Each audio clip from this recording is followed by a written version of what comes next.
Hello everybody, Julian Charles here of themindrenewed.com, coming to you as usual from the depths of the Lancashire countryside here in the UK. Today is the 28th of September 2016 and I'm delighted once again to welcome to the programme somebody who is well known and greatly appreciated by listeners to TMR and many other alternative media programmes, Dr. Paul Craig Roberts, whose career spanned academia, journalism, business, public service, many senior academic positions in universities, associate editor and columnist for the Wall Street Journal, Assistant Secretary of the Treasury for Economic Policy during Reagan's first term in office, and then a consultant to the US Department of Defense and the US Department of Commerce.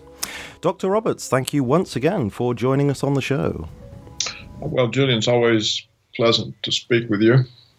It's always a privilege to be able to speak with you, Dr. Roberts. So we're going to be talking today about the ongoing situation in Syria and the prospects for war as you see them. And I'm responding here really to a short article that you posted last week at paulcraigroberts.org, which you called, quote, "Finally the Russians have caught on that negotiation with Washington is pointless," end quote. And in that you call for the people in the West to wake up to what our so-called leaders are doing, lest there be a third world war. And you draw specific attention to an article that analyses the words of Russian Foreign Minister Sergei Lavrov at a recent meeting of the UN Security Council, and which he basically says that the so-called ceasefire agreements are now pretty much off the table for discussion.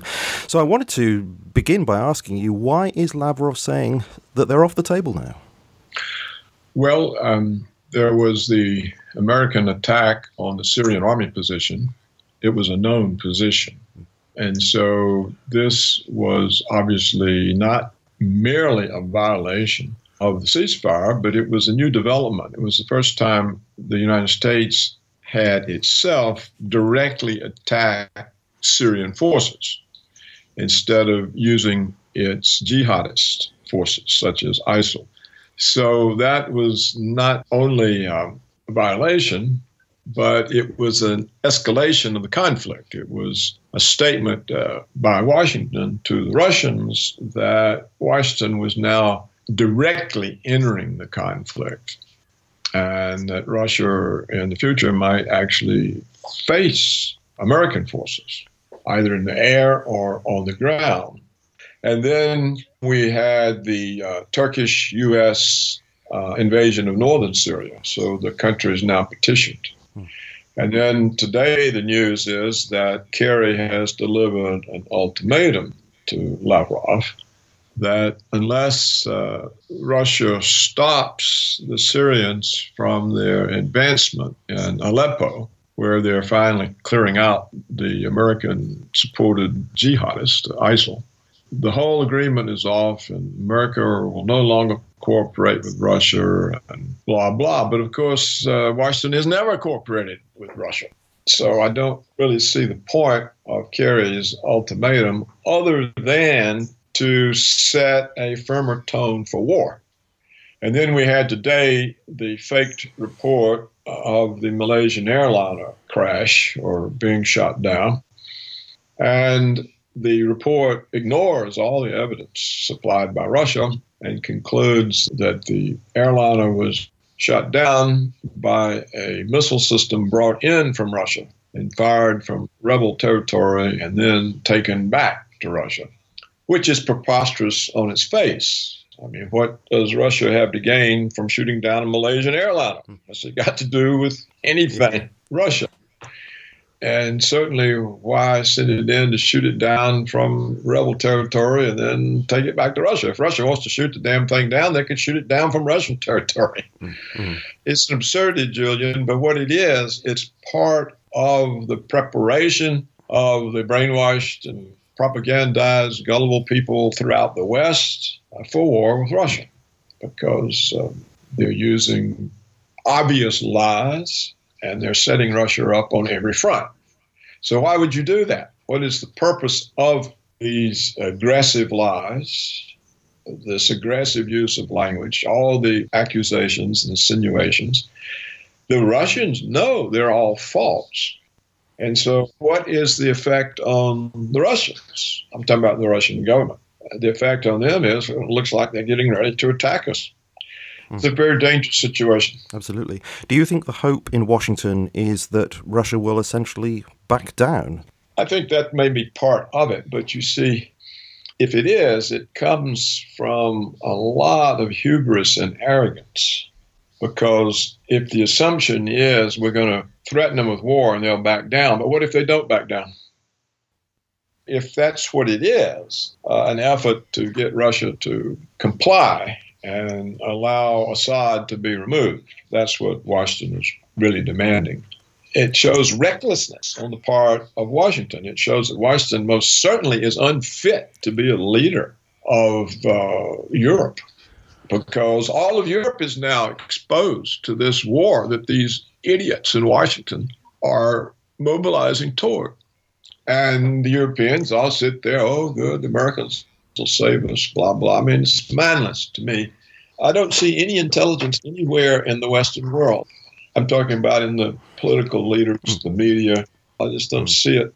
Do you think that Russia really does, again, Russian government, really does perceive the recklessness of Washington? And I say that because in one of your articles you say that the Russian government deceived itself with a fantasy belief that Russia and Washington had a common cause in fighting ISIS. So, if they're deceiving themselves, if that's true what you say, then that suggests that they're not really understanding what you call the recklessness of Washington. Well, they didn't. But they do now, I think. I mean, Lavrov has said it's really pointless. Negotiating with the Americans, they never keep the agreements. And now I think they see such extreme misrepresentations that they have to know diplomacy is useless. I think the Russians probably known this for a long time, but they are unwilling to deny diplomatic efforts, because that means force confronts force. So they have replied to Washington's aggression with diplomacy. And I think they've done that in a very responsible way in order to avoid conflict. They don't reply in kind. But I think now they see that this sort of sensible policy on their part has simply been used by Washington in order to set them up further.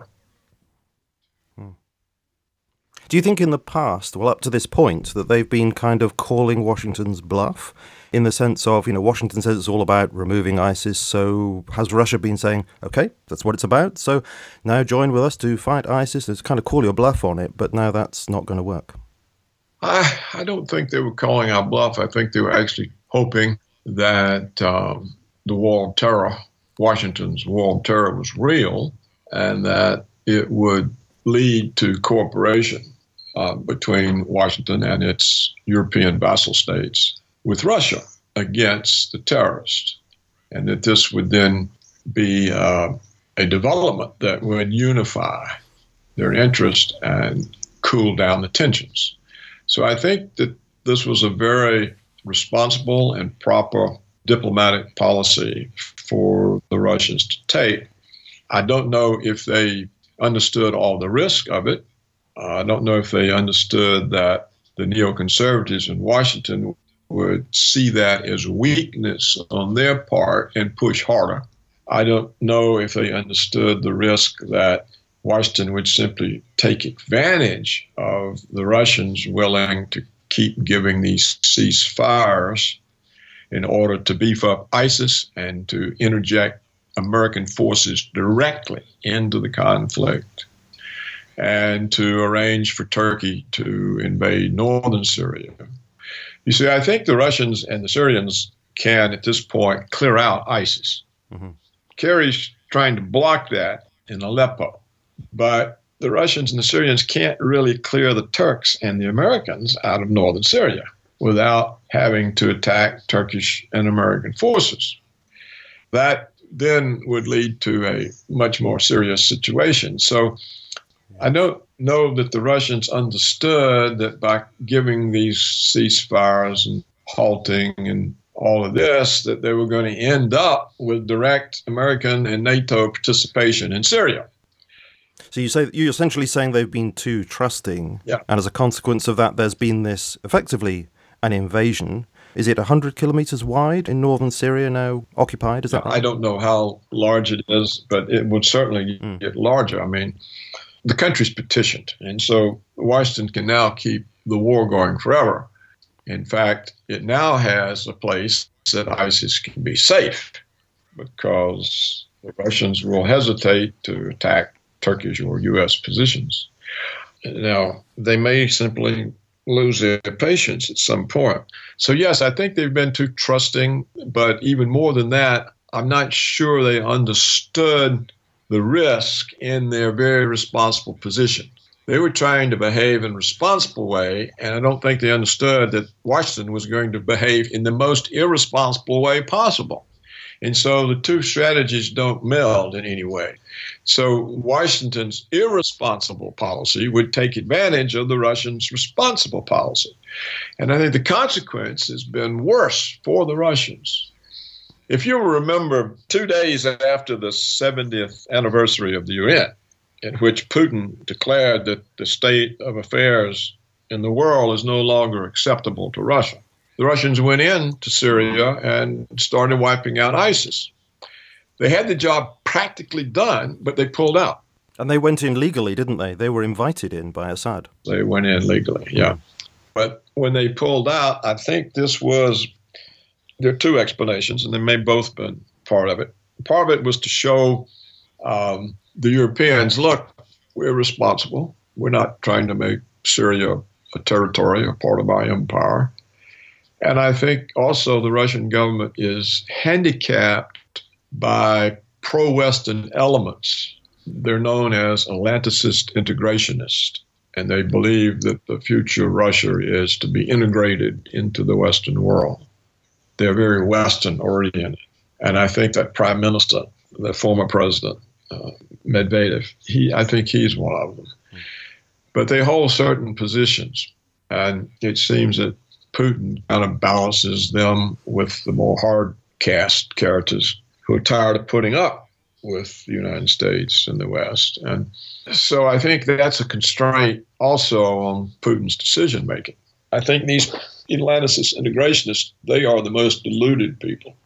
And they probably exercise a lot of pressure toward trusting the West, which I think a number of the Russian government officials know is pointless. And I think when Lavrov more or less said that, it shows a change in temperature in Russia.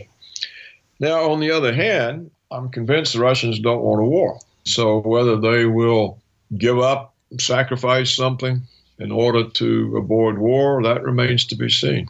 But I think it's very irresponsible for Washington, the British, the Germans, the French, the Canadians, the Australians, the Danish. Can you imagine tiny little Denmark getting involved in something like this? I mean, they could be wiped off Earth in 10 seconds.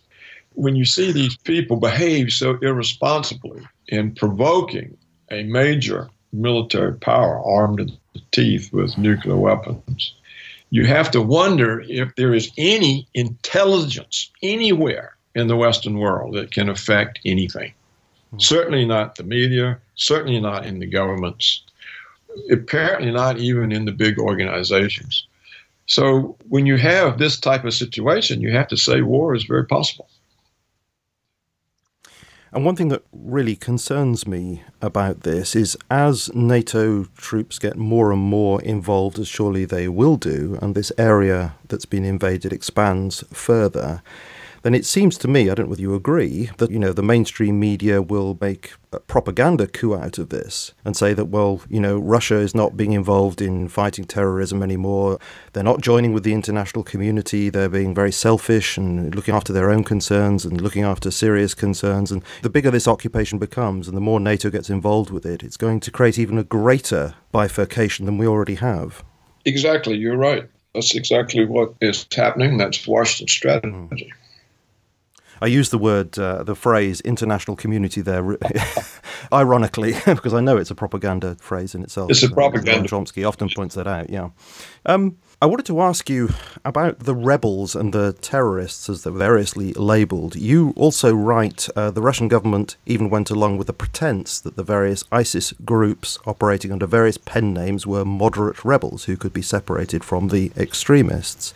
So are you saying here that there are no moderate rebels, or are you just saying it's very difficult to distinguish between who is who, because there are so many different groups? There are not any. It's just a made-up thing that Washington was using. All the so-called rebels in Syria were sent there by Washington from Libya. These are the people Washington used to overthrow Gaddafi. Now, Washington's plans were for Washington to invade Syria, just as they invaded Afghanistan and Iraq. You may remember Obama had the red line, and if Assad of Syria crossed the red line, the United States would invade. And the red line was use of chemical weapons against his own people. So we listened to this being set up. They set this up over the months, maybe even over the course of a year. And we were told repeatedly that the United States would invade if Assad used chemical weapons against his own people. Then he obliged. Isn't that nice of him? Apparently. He didn't. We did. I mean, all the evidence is that this was a fake job. So when we got these weapons to go off, then we said, he's crossed the red line, we're going to invade. And Obama talked to Cameron. He said, of course, we'll support you. And we were getting all ready to go, and two things happened. The British Parliament voted no. The British Parliament told Cameron, we're not going to support any more American war crimes. Absolutely. It's one of the best things we've done, I have to say. It was unbelievable. Nobody expected it, least of all Cameron and Washington. And then the other amazing thing that happened was the Russians told us no. They said, you're not going to do that. We'll handle it diplomatically. We'll take all the chemical weapons out of Syria.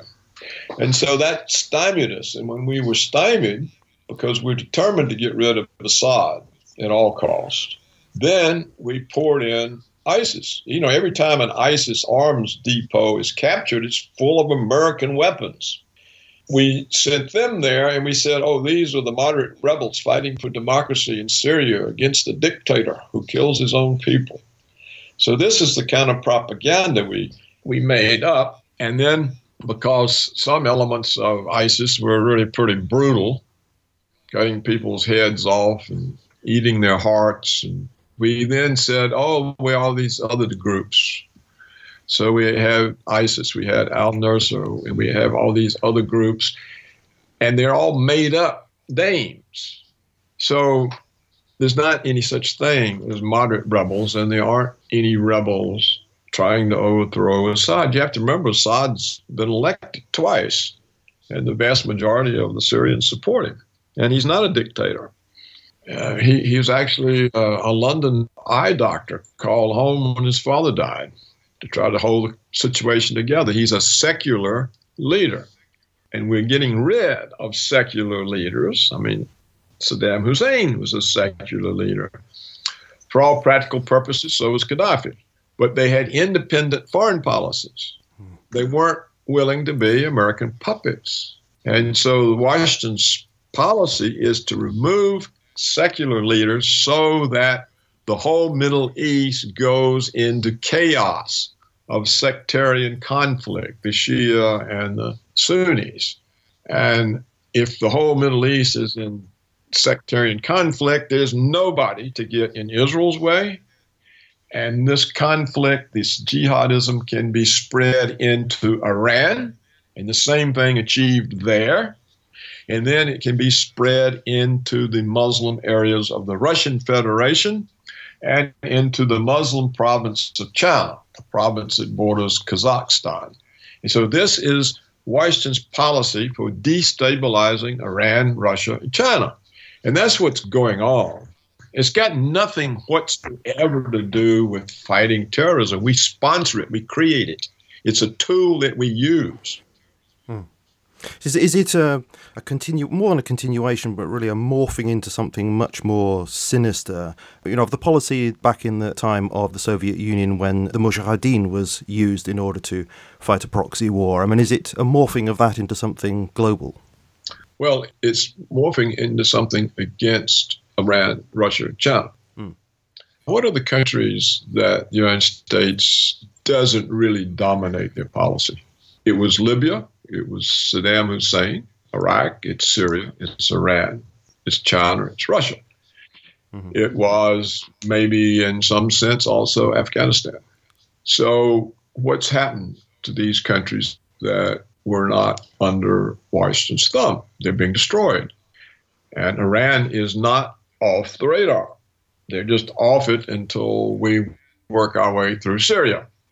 I think Iran is on the list that Wesley Clark talked about several years ago, and he said that he was told that it was US neocon policy to go into X number of countries in X number of years. Yeah, I don't remember if it's on there or not, on what he said, but it's certainly on the list. In fact, every country. In fact, now what you're going to see is Philippines is going to be on the list because the president of the Philippines is apparently had enough with the United States and is talking about opening to Russia and China.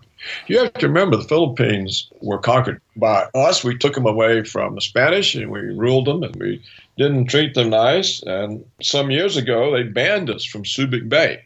And then they got into a fight with China and needed some support, so they let us come back to Subic Bay. And now they've got this president who seems to be willing to throw us out again. So that's a very dangerous situation for him. But look what happens to anybody who doesn't follow our rule. What was the woman's name who was president of Argentina? Cristina. We got rid of her. We framed her up. She's out. The next one was Rousseff in Brazil. Framed up, gone. We're about to get rid of the president of Venezuela, Ecuador, and Bolivia. Why? Because they are independent in their foreign policies. They criticize us. Legitimately criticizes. So the United States simply does not permit any country to conduct a foreign policy independently of Washington. And so I'm challenging you, your listeners, anybody, give me a list of countries with independent foreign policies. Right now, you've got Syria, Iran, China, and Russia, and North Korea. Who else? South Korea? Japan? Nope. Indonesia? Nope. We wiped them out some decades ago. Malaysia? No. India? Yeah, India maybe. I don't know what we've got in store for India.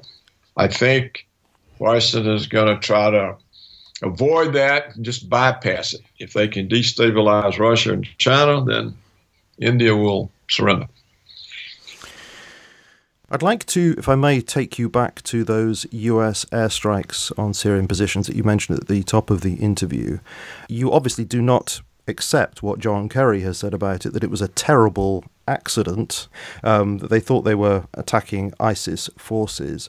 Finian Cunningham says he thinks it was done deliberately to trash the ceasefire, but he thinks that maybe Obama and Kerry naively possibly believe that the ceasefire could go ahead and that this therefore is done by the Pentagon and the CIA behind the Obama administration's back. Do you think that's possible? It could have been done behind their back. Yeah, they could have been sandbagged, but they've acquiesced in it, haven't they? Yeah. It's not like the president and Kerry have said, hey, look, this was done by these military idiots and we've disciplined them. Sure. They've simply acquiesced in the lies. Here's what I have to say. If the United States did that by accident, it proves the United States is militarily incompetent. It's more incompetent than some third world country because it was a known position of the Syrian army. And it wasn't just the United States. The British were involved, I think, certainly the Australians, and little Denmark. So what in the world is Australia and Denmark doing in this? See, it's all providing cover for Washington. What were the British doing it for?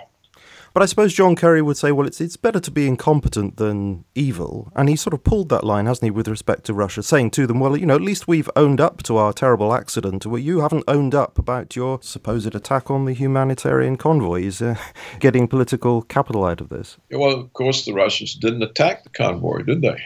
No. Why would they do it? We can go back to the Malaysian airliner. What interest does Russia have in shooting down a Malaysian airliner? Zero, none.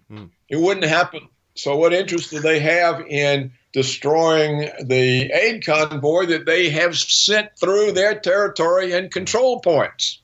If they didn't want the damn aid convoy to go there, they would have stopped it. I do agree with you. It's just that, this is one of the reasons why I actually wanted to speak to you, because I was listening to the radio and constantly, this is the BBC mostly I tend to listen to, and of course time and time again was coming the message that, although we couldn't be absolutely sure, of course, that Russia had done it, but for one reason or other, the US is saying, oh, we have reason to believe that it's Russia. That's the most likely explanation. And I'm sitting there thinking, that seems to me to be the least likely explanation for the reasons you've just said. What could they possibly have to gain?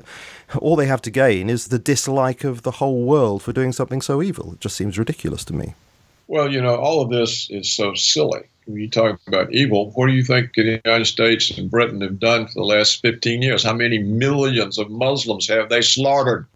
How many millions have they dispossessed and brought to their own borders as refugees because they can't do anything about it? Your whole refugee problem is your own fault. You went over there and supported American war crimes. There have been millions murdered, wounded, maimed, millions displaced. Talking about evil. I mean, the West is the font of this evil. And all of this slaughter based on outrageous, transparent lies. And the British Prime Minister gets up and talks as if he's the salt of the earth. It's sickening. It's like the entire West has become a psychopathic glob, devouring everything in sight. And now it's about to devour itself if it gets a nuclear war going. I mean, we're sitting on the precipice. I mean, these damn bombs could start going off any minute. You can't demonize nuclear powers, convince them you're going to attack them, and expect them not to do something. That's what we're doing. Yes.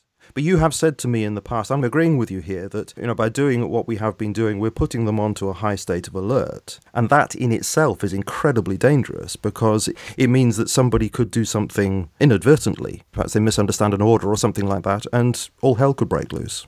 It can break loose just as an accident, Julian. Yes. All during the Cold War, there were numerous cases of false alarms that missiles had been launched. But because the United States and the Soviets were working to diffuse tensions, both sides, when they would get an alarm, was suspicious of it because they thought the tensions didn't justify the attack. And fortunately, didn't push some button thinking it was a real attack.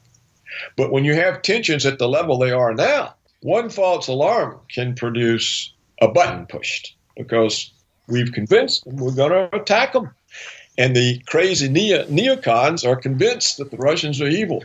So if we get a false alarm, the neocons are going to be screaming, push the button, push the button. So it's really dangerous now. Julian, people say, oh, the Cold War started again. You hear this constantly from pundits. I wish the Cold War would come back because the Cold War was very carefully managed. Tensions were reduced. We've got the opposite of a Cold War. We've got tensions increased beyond any level they ever existed before. What you say about this situation brings to mind James Douglas's book, JFK and the Unspeakable, where he talks about John Kennedy and Khrushchev being in secret communication in order to try and restrain both of their military who were wanting to behave in a heated way. But there isn't that now, is there? No. There isn't that understanding between leaders at all. No, there's not.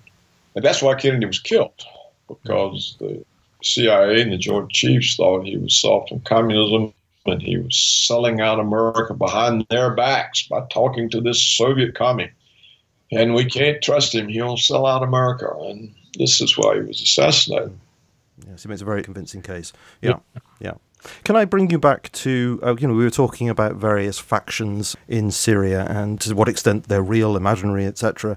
One thing that keeps coming up in the news, and of course this has to do with, the memes of good and evil and the like, this is the white helmets. They're always appealed to as being the epitome of good, and no doubt they do a lot of good, but nevertheless, they're constantly appealed to as having the on-the-ground information about what's happened. And of course, because they represent good, it's very hard psychologically for anybody to disagree with what they say. So my question to you is, I mean, Assad believes this. Do you also agree that the white helmets are being used politically in this way to mold people's minds around a particular narrative? Of course, that's their function. That's why they're there.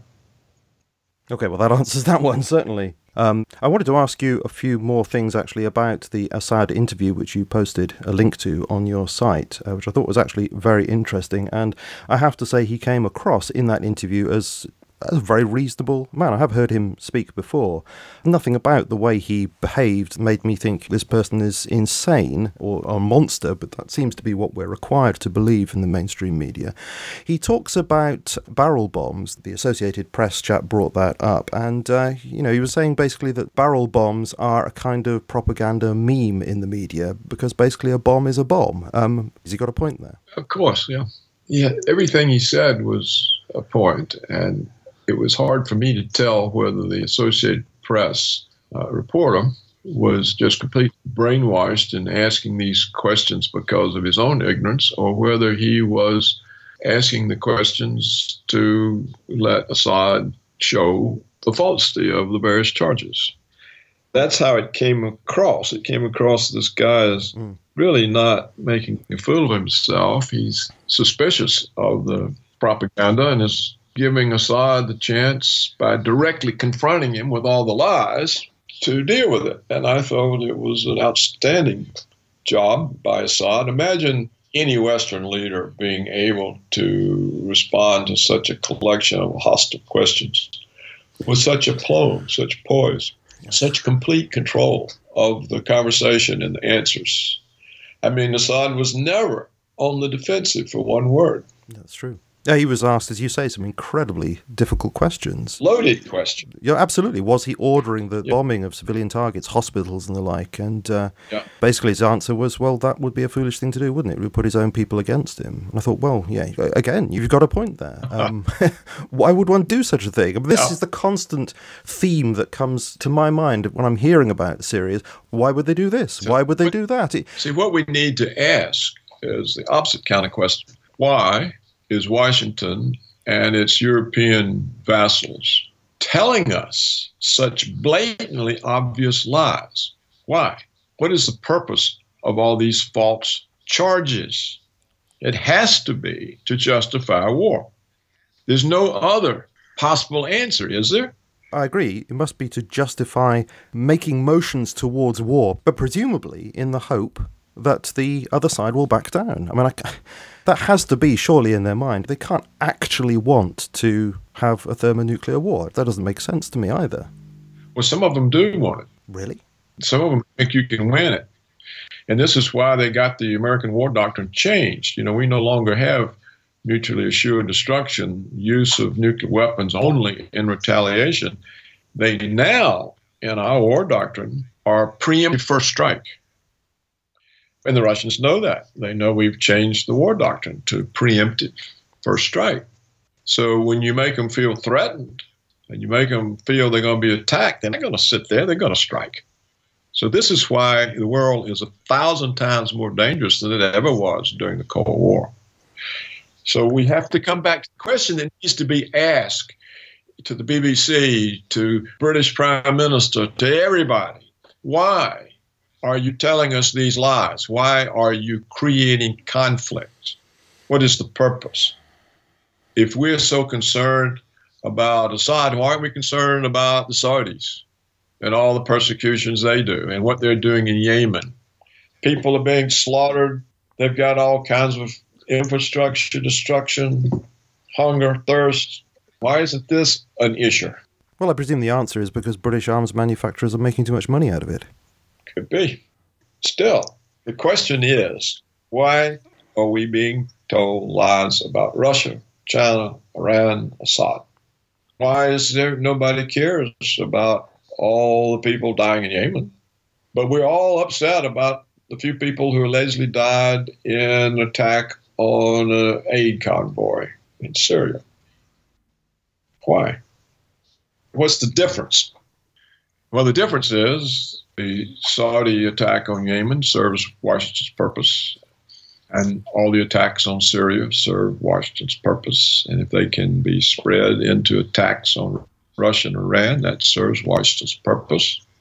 If Washington succeeds in Syria, then first thing you're going to hear is, well, look, it was so hard to succeed because Iran was supporting this brutal dictator, Assad. We have to get Iran. They have to be held accountable for this. And so then it'll all start there.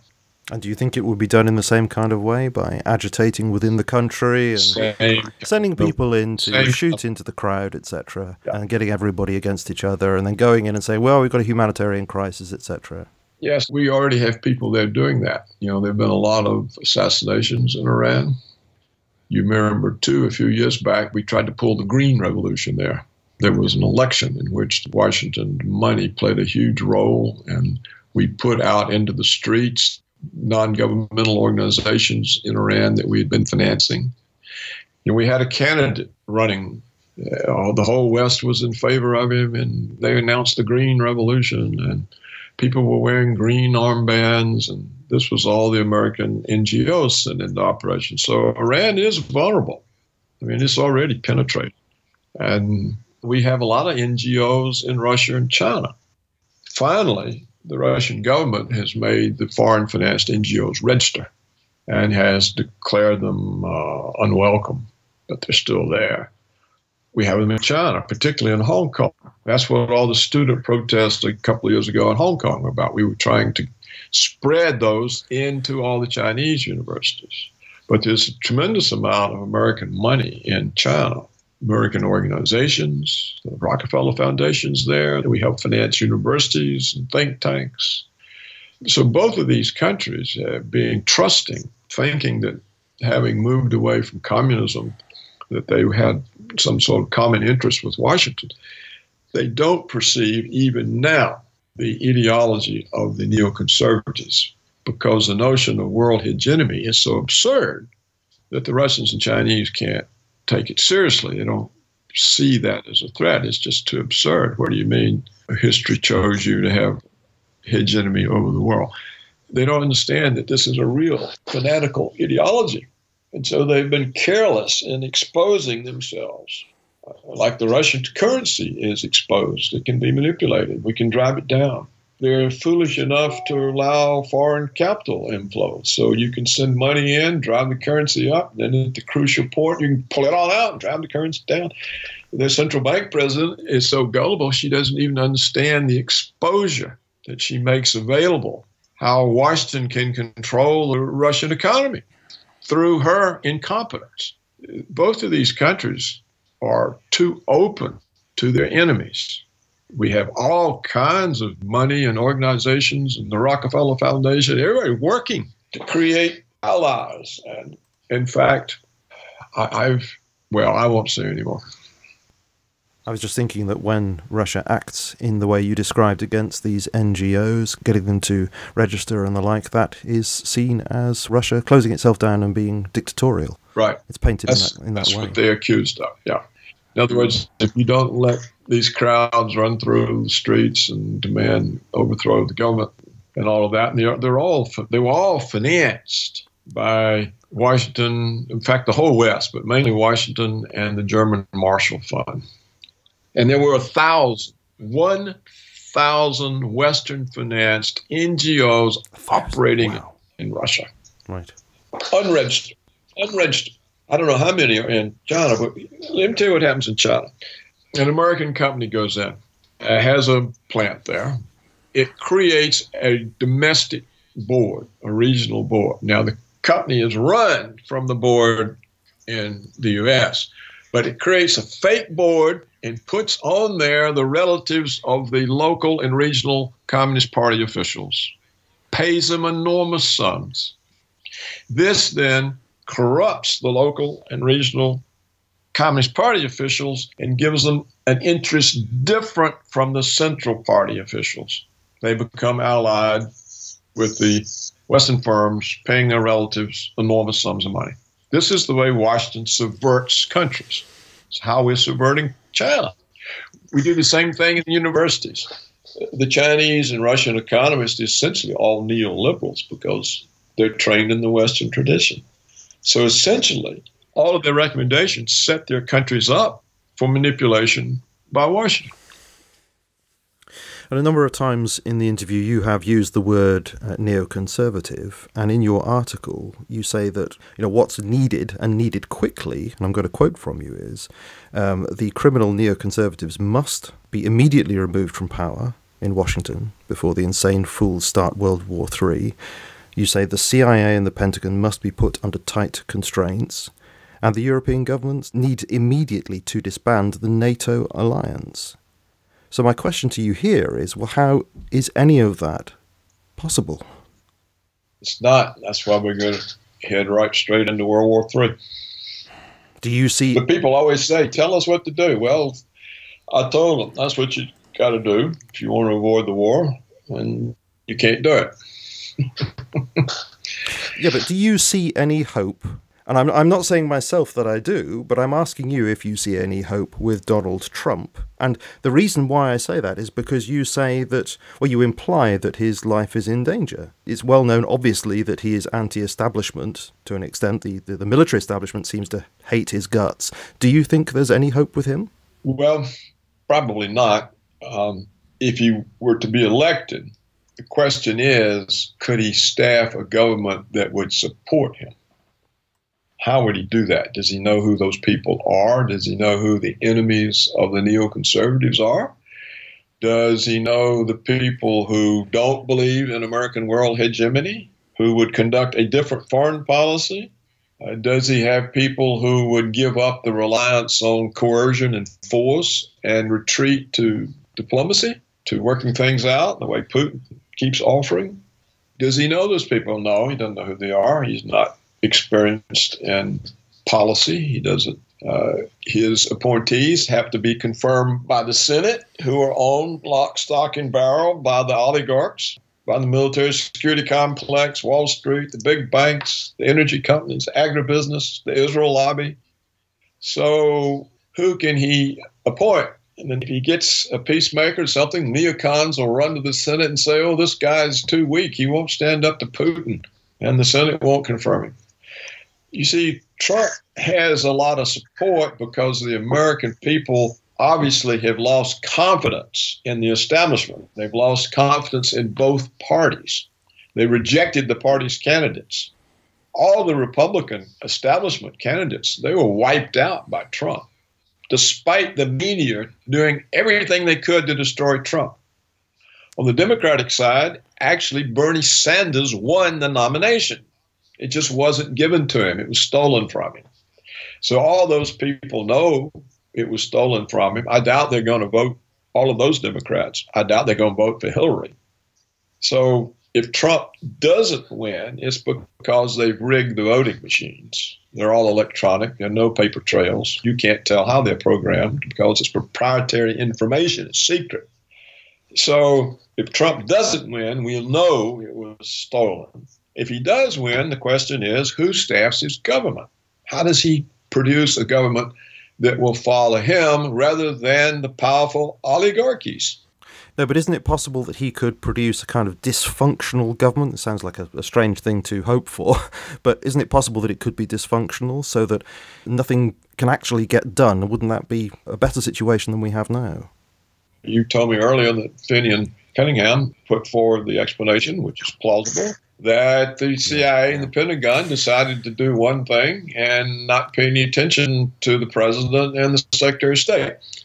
So how does Trump control that? Yeah. He doesn't. I don't think the president of the United States was responsible for the Gulf of Tonkin lie that we used to start the Vietnam War. I don't think the president was in on that. He was just sandbagged. They tried to sandbag John F. Kennedy with the Bay of Pigs. They produced a situation where they were convinced he would have to send in the American Air Force, and he didn't do it. So, they do whatever they want to do, and you have to have a government. There are a couple hundred assistant secretaries, and of those, there's probably 30 that are very important. They got more power than the president. If he doesn't have those 30 assistant secretaries on his side, he doesn't have a government. Okay, so you can't think then of anything that is going to stop this continual neocon push towards the edge of war? Nothing to stop it but the Europeans. Mm. The European political parties have got to say, the Americans, they've already ruined us with sanctions because all of our firms and farmers, everybody have been hurt because can't do business with Russia. And now they're going to drag us into a war with Russia? What do we get out of that except death and destruction? And yeah, we like all the bagfuls of money that the Americans give us, but you can't spend it if you're vaporized. And so to hell with NATO. We're not participating in this. No more U.S. bases in Europe. No more forward bases on Russia's borders. We don't want anything else to do with you. Go home. Because if we let you stay here, we're going to all be dead. D-E-A-D. And until the leaders in Europe can reach that conclusion, there's nothing can be done. Can you think of anything that will actually lead European leaders to that conclusion? I mean, the only thing I can think of from what you're saying now is some sort of... Pardon? People voting out all of the established candidates, like the Americans tried to do in the primaries we just went through. When the Tories and the Labour stand for election, they get 0 votes. That's what has to happen. When Merkel stands for election, she gets 0 votes. Hollande, Sarkozy, 0 votes. Nothing else. Or else the Russians and the Chinese just have to surrender, which is possible. I mean, it's not Putin who's driving the world to the brink of conflict. He's sitting there taking all the insults and the affronts. He's not replying in kind.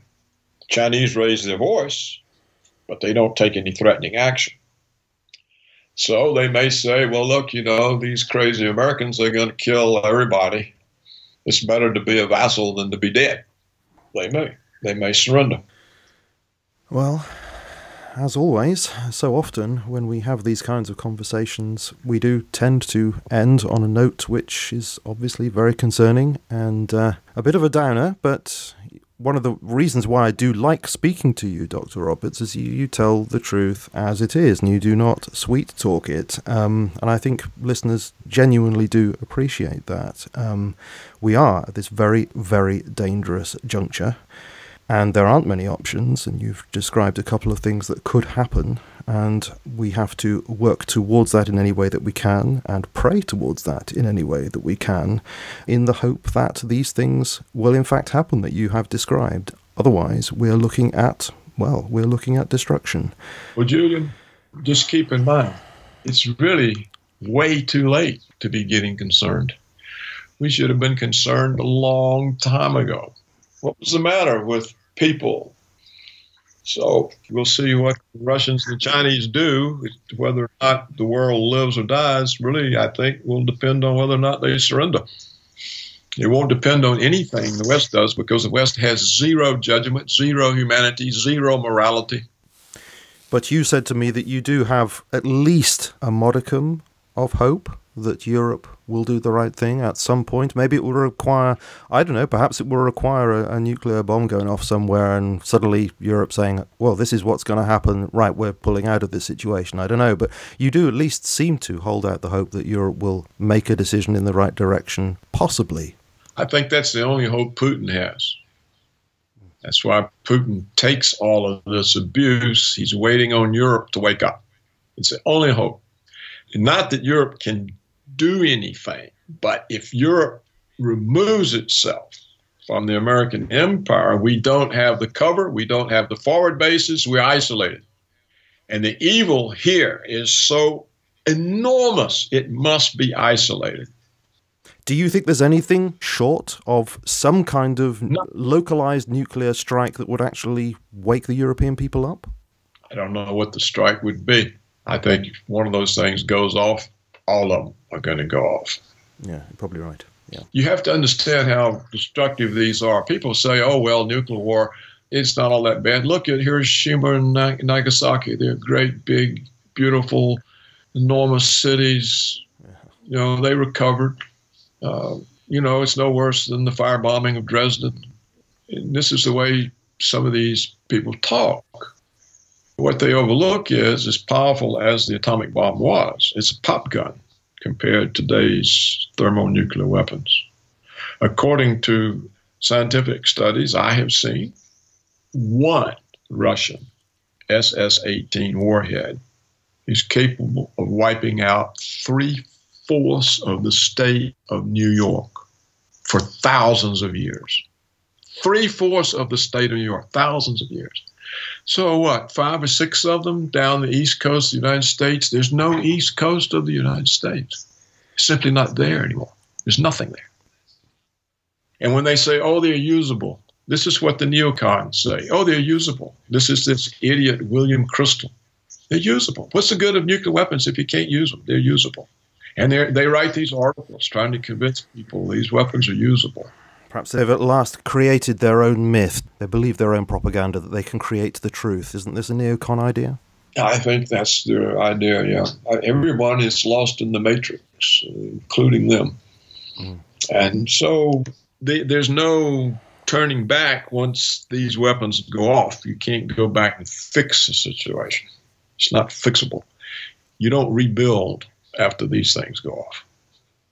Therefore, when you create tension between powers that are armed like this, you are the most irresponsible, reckless person. And you certainly don't belong in public office. And yet that's the entirety of the United States government. Totally irresponsible, reckless, direct threat to all life on earth. And people tolerate this. People need to understand the threat.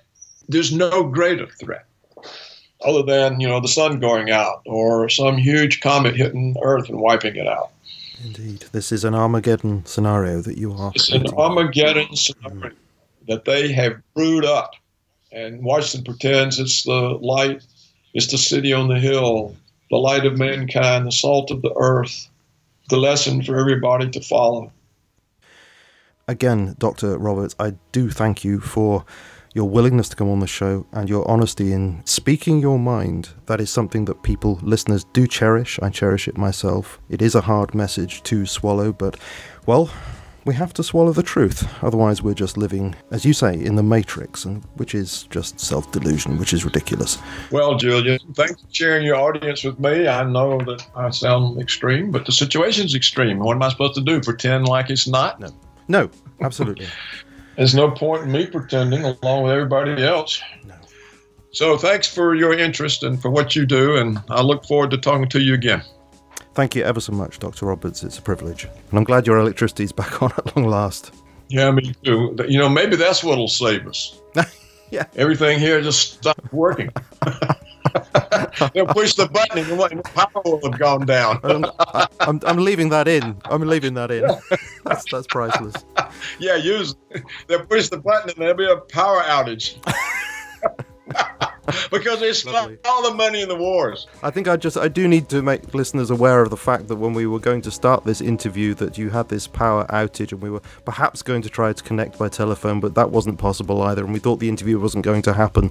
And you say that your electricity situation is much worse than it used to be after all these improvements, in inverted commas, that have gone on over the years. Yeah. So it's highly amusing that you say that could actually end up saving us from all you've been talking about. Right. The U.S. infrastructure will simply collapse. Maybe that'll save us. Wonderful. All right. Thank you again, Dr. Roberts. Great to speak to you. Bye-bye. Bye-bye. Bye-bye. Bye.